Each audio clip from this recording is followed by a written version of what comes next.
Thank you, Mr. Speaker, sir. I support your statement. And Mr. Speaker, sir, this year is a very interesting year for us.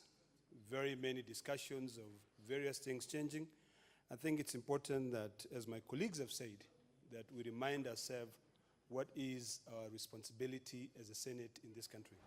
Mr. Speaker, sir, during the last session, we deliberated on various issues that touches on common wananchis. One, which is very dear to me, is on the price of maize in this country.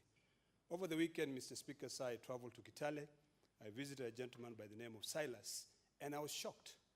He had two big storage facilities.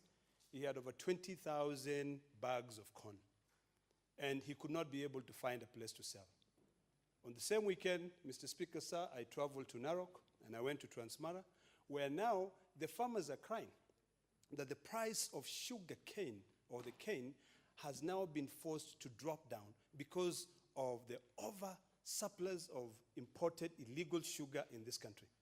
Mr. Speaker, sir, I believe that this Senate is the only one which is going to be able to bring sanity to these two industries, the maize, the sugar importation, and I think it behooves us to come up with policies and really look at the existing legislation that encourage the mopping up of what our farmers can be able to grow before any importation of maize or sugar is brought into this country.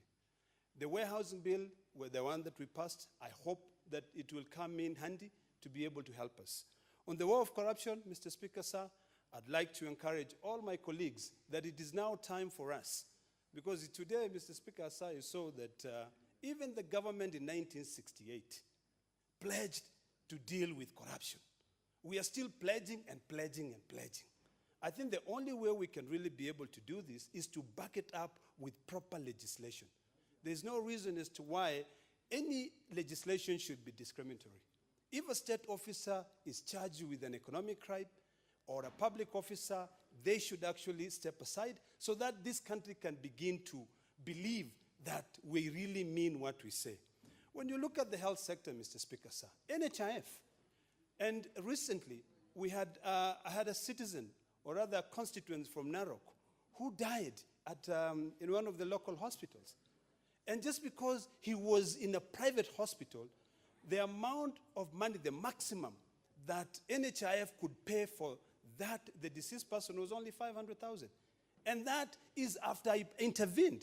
So, Mr. Speaker, sir, it will be necessary for us to relook at all this legislation so that we can be able to continue supporting our citizens.